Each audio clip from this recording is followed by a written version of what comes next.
After a project fails, it is common to hear team members say they had concerns from the start. We might assume they were simply afraid to speak up. The truth is often more complex, revealing a system that can lead well-intentioned people to collectively choose a path none of them would have chosen on their own. This system explains why critical information held by individuals so often goes unspoken in a group. It begins in a familiar setting, like a project meeting where a new plan is being presented. As the details are shared, some people in the room may start to notice potential flaws or gaps. They develop a private sense of doubt about the plan's viability. And yet, when the floor is open for discussion, an interesting thing happens: silence. No one voices an objection. Seeing no dissent, team members begin to nod or signal their approval. A visible consensus forms, and the group officially decides to move forward.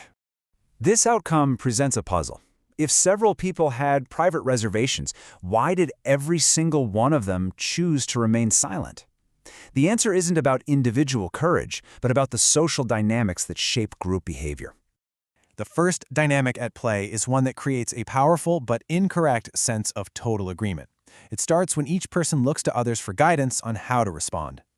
At the heart of this is a common misperception.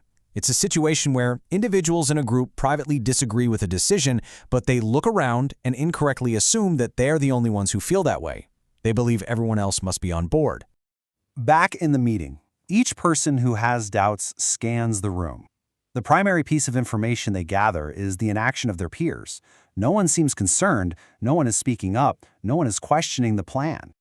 From that quiet observation, each person draws what seems like a logical conclusion. Since no one is objecting, everyone else must support the plan. The absence of disagreement is interpreted as the presence of agreement. This interpretation leads to an internal thought process that reinforces conformity.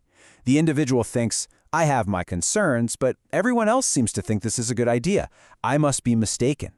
To avoid being the lone outlier, they stay quiet, and in doing so, they add to the very silence that is convincing everyone else to do the same. There is a second process that reinforces this silence.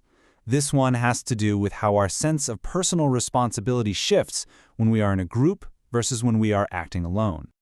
If a person is the only one who sees a problem, the feeling of responsibility to act is entirely on them.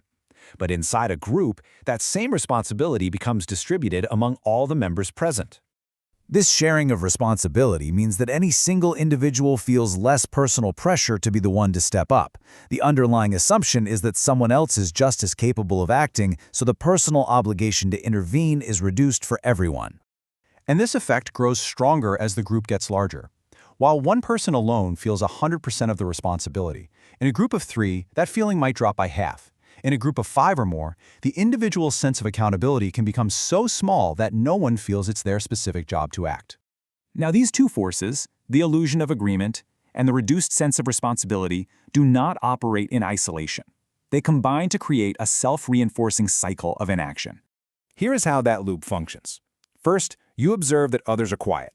Second, you assume their silence means they agree.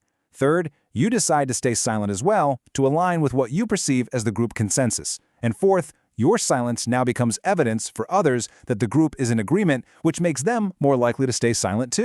This tendency to follow the group should not be viewed as a simple flaw.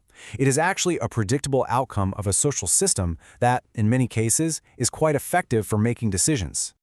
In situations where the right path is not clear, relying on the group's apparent consensus serves as a mental shortcut. It saves the time and energy that would be needed for every person to conduct their own exhaustive analysis. There is a practical logic to this behavior.